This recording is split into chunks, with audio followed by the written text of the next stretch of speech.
Okay, namaskar. Namaskar. My name is Andal, and I am originally from India, and I was a student in IIT Madras. Now it is called Chennai. My family was very good devotees of Lord Krishna, so I heard a lot of stories from Mahabharata from my grandfather, and also I had read a lot about gurus like Ramana Maharshi, Ramakrishna Paramahamsa, and so on. And I wanted to meet a guru who is alive. So I was searching for a guru who is living. Then, when I was in IIT, one day, the first Didi Ananda Bharati, gave a lecture in my hostel. And she was staying in Professor Gista's house in IIT Madras. So I went to his house and I took initiation from her. It was 1973 and Baba was in jail. So my experience was mostly with margies and whole timers.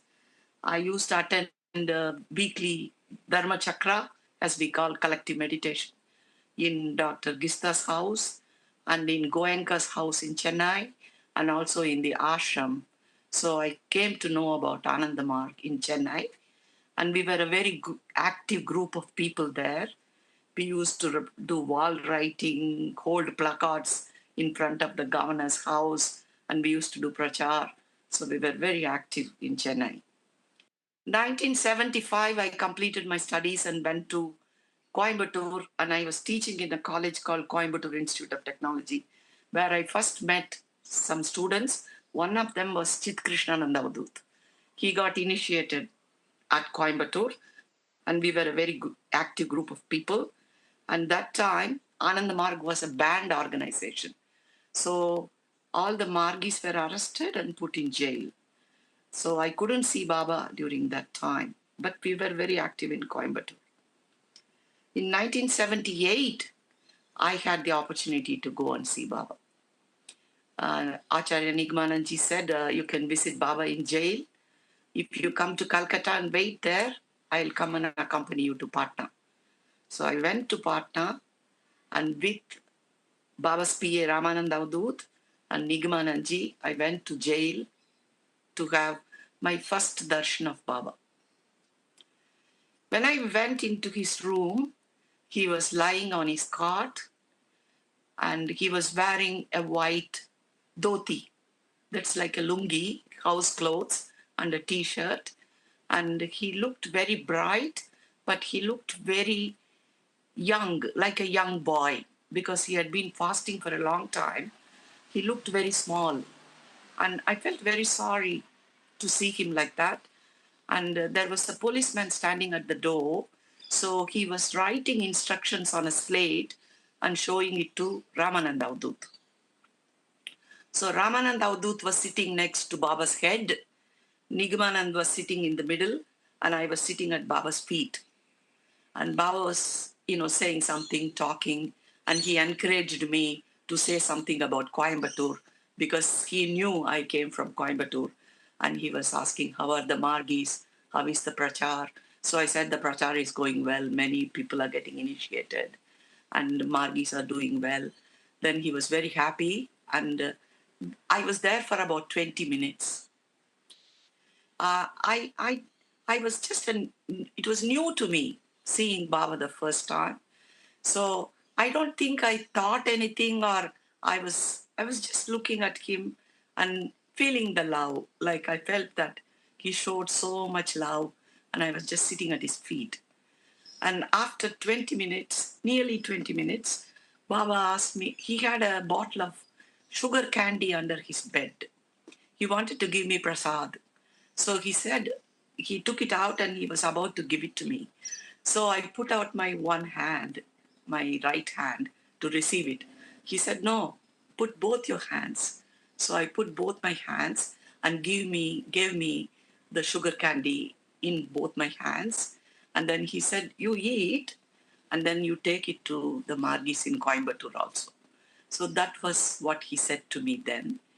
And then at the end, when we were about to leave, Ramanand Avadus told me, you can touch his feet, because he was lying on the bed and I was sitting next to him. Dada said, touch his feet. But I was very reluctant to touch his feet because I thought, he's God, he's Parampurish, why should I touch? Or, I shouldn't do that. Then Dada said, no, you can touch his feet. So I touched his feet and did namaskar and we left the room. That was my first darshan of Baba. What was it like touching his feet? Did it feel any different to other feet, or? I was longing to meet him from the time I was very, very young. I wanted to see the Guru from the beginning. So it was a great boon to me to be able to be with him and touch him. So I felt so grateful that I could touch him. I didn't want to touch him because I felt he was something great, something superior, something pure, and I don't want to touch him. But Dada said, no, you can touch him. So I touched him. So I felt some very happy that I could do that. And the next time I went to see Baba was in 1978, same year in August. Baba was released and Baba was in Patna because he was very weak. He was just taking rest at that time. At that time, myself, Chit Krishna Nandavadut, who was a student at the time, and two other students, one was called Mohan and Ramesh, four of us went to Patna. And we spent 1 week with Baba in Patna. So every day morning we will go and stand in front of his house where he went to field walk, then run back into the Jagrati where Baba gave darshan. At the time he was giving lectures which are given in Ananda Vachanamridam. And he will give a lecture every day in the darshan. And we used to listen to him. And after he finished his darshan, we used to run behind his car to the house where he was staying. And Baba usually will sit on the veranda on a chair, and we all used to sit around him around Baba, all of us. And then he will talk to us. He will ask, what did we understand the lecture which he gave that day? What did you think? And so on. So we used to talk to him. And then we spent the whole week there, and many old timers, many senior margies were there, so we could meet all of them during the day. And morning and evening, we used to go to Baba's house. So that was 1978, August. And 1978, December, I wanted to go to Calcutta and attend DMC in Patna. That was January 1st, 1979. Those days, young girls were not allowed to travel alone. So my father told me, I'll go with you. So we both went to Calcutta. We were there for a week. And Vijayananda Udut initiated my father. So he took initiation at Calcutta. And then we both went to Patna. I attended my first DMC in Patna. That was January 1979. And then I was teaching in the college, so I had to work. Only during holidays I could go and visit Baba. In the month of May, I had summer vacation. So I heard that Baba has recovered from his fasting and he wants to meet all the margies all over India. So he's going to travel to all the big cities in India. So he wanted to go to Calcutta, Delhi, Mumbai, and Chennai, 1 week in each place. So I decided, okay, I will go and travel with Baba. So the whole month I traveled with Baba. That was the best time of my life because Baba was traveling by plane, but I was traveling by train.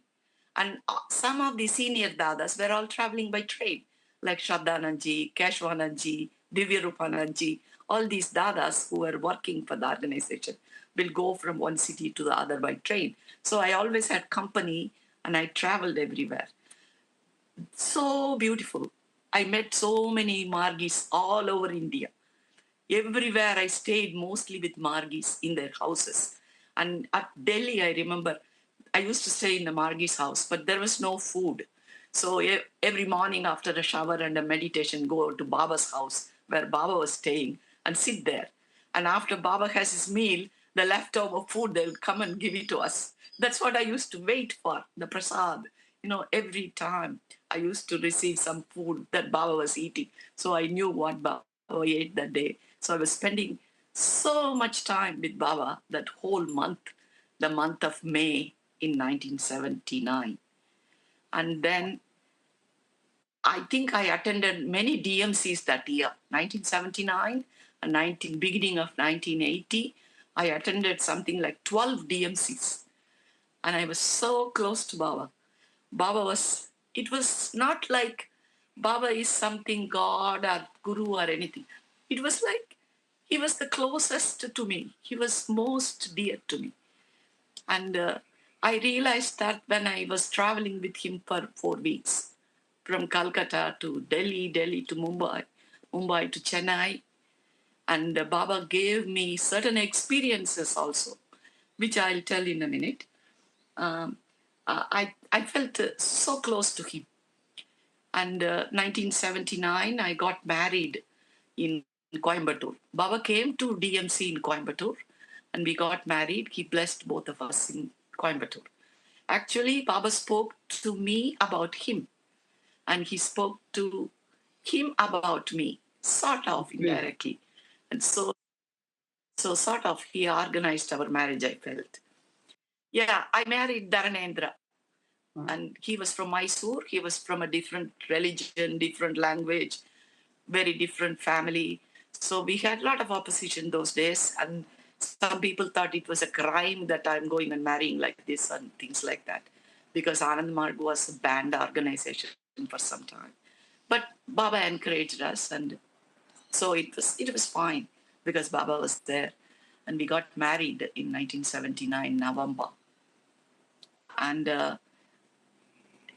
1980 beginning 1981 we went to DMCs together. We went to Calcutta DMC, and then we went to Varanasi DMC. And after Calcutta DMC, one day we were walking on the road and Baba's car passed us. He stopped the car and said to us, "Are you both coming to Varanasi DMC also?" We said, "Yes, Baba." So he was sort of, I felt, he was always watching us and always with us all the time. And then 1986, I think because there was a lot of, you know, problems with the family. In the sense, my family accepted my marriage, my parents, and they always helped me. But Dharanendra's family, they're very orthodox and they couldn't accept that he married out of his caste and out of his religion and things like that. So we decided to move to Australia in 1986. So from 1996, we have been living here. How did I become so close to Baba? The certain things Baba did with me was the reason I felt always so close to Baba. Baba always spoke to me at mental level. It's hard to believe, but it's true. Like he can be in the same place as I am, Calcutta, Delhi, or he can be in a different place, but still he can talk to me. So if I got worried about something, I can hear Baba's voice saying something to me. No, no, no, don't worry, I'll be there, or something like that. So he always looked after me. That was one thing that Baba did for me. He always spoke to me mentally all these years from the beginning, from the time I went to see him in Calcutta. That was one thing. The second thing Baba did was when I was in Calcutta, I was young and I didn't speak the Bengali or the Hindi language, and everyone felt very strange to me. Like I couldn't speak to many people, and I was a little bit worried or afraid those days. So Baba gave me an occult power. That occult power he gave me was I could see all my past lives. And I could see so many people there that were known to me in my past lives. So I knew somebody was my father, somebody was my acharya, somebody was my brother, and I knew some of them. So he gave me that occult power. So I felt I'm part of a large family, and it doesn't matter, I don't have to be afraid. So that is one thing Baba gave me, or Baba organized for me, so that I'll be comfortable, being in Anand Marg, I think. Even though it was a little bit frightening those days to be in Anand Marg. And the third thing that he did with me, I'm saying this because not only Baba is physically present, he can do it. Baba can do it even if he's not physically present because he has these capacities. The third thing he did for me was he could bring up like a movie in front of my eyes, showing me certain things. Like he could show me my past lives, what I was doing or what happened or something. Or he will show me something that will happen in the future so that I'll be happy. So he could show me that, and I could see him as a huge vision in the sky or something, and he'll show me something. Even if there were other people, like 50 or 100 people around me, they won't see anything. It was only meant for me, and I will see something. And Baba could do that. So Baba did that for me many times.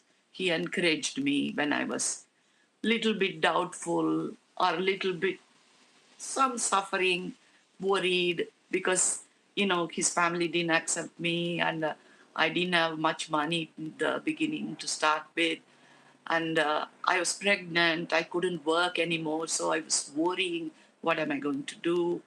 So those days, Baba did something or other to support me, to encourage me. And I knew that he was always with me and he was always watching. And to this day, it's been happening. To this day, I know Baba is looking after me. So I feel my whole life is a gift Baba has given me because the family I was born, the way I went and had an opportunity to be with Baba, and I was in the same time as Baba was living, all happened because of Baba's gift. I could not have done this without his grace. And I am so grateful that, I had this opportunity to know, to spend time, and to be loved by him. That's beautiful. I think that will be, yeah. Namaskar.